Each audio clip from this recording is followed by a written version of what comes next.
Okay, so I'm going to start out with a story about my stepmother that I don't believe will trigger anyone. But honestly, I know that someone's going to hear this and get all upset and tweet about it, or whatever people do when they get offended by something that shouldn't really be offensive. It's about potatoes. So, a little context. My stepmother is Latina and she speaks Spanish with her kids. She really wanted her youngest son, my half-brother, to grow up speaking both Spanish and English. Something that is also important to note is that the Spanish word for potato is papa, which is a whole lot like papa, which is the word for father. I honestly keep forgetting which word gets the accent mark, and I'm sure I'm not the only one. So, one Saturday visit to my dad's house, we were eating lunch and my dad was trying to get my half-brother to eat his potatoes.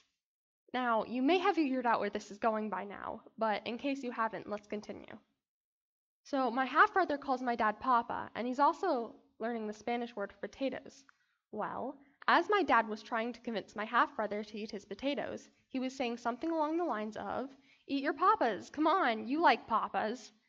Now, that was something that I found hilarious because it sounded like my half-brother was supposed to eat my dad. So, of course, I decided to point this out, and we both found it pretty funny. Haha, that's just a harmless joke, right? Well, apparently not, because my stepmother came storming in and started yelling at me for making fun of her language and I should be ashamed of myself and such. I kind of didn't listen to the rest of it because I was too busy trying not to cry. What started out as me pointing out a little thing that I thought was funny turned into my stepmother chastising me for being extremely rude and offensive.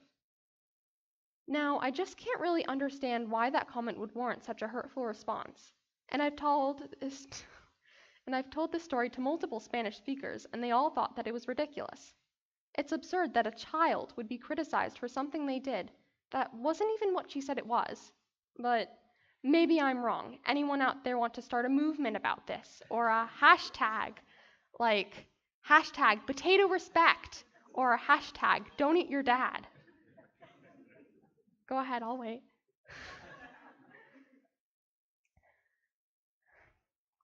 This is a small example of the culture that we have today. We have become vultures circling for any little thing we can criticize and attacking the person who said or did it using this idea of political correctness as an excuse. Now, before you start hashtagging me for disrespect, let me finish. I like the idea that political correctness was based on, but I'm not a fan of the cruel call-out culture it's evolved into. It's insane to think that as a human race, we have come so far in an attempt to become the epitome of politically correct that we jump, not just on those who truly do say something offensive, but on those who accidentally misstep and say something wrong.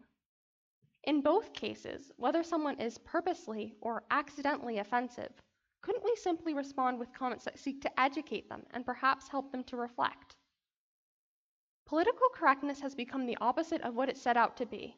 An effort to extend equality, empathy, and respect has become a witch hunt. We're not just calling it out when we see it, we're gleefully looking for it. Okay, so I'm probably going to butcher this pronunciation, but have you ever heard of the German word Schadenfreude? It translates to glee at the suffering of others. Doesn't that make you think of people all over the globe sitting in front of their computers, wide-eyed and waiting for that inevitable, questionable comment they can pounce on like tigers? There's this poem To Those Born Later by Bertolt Brecht.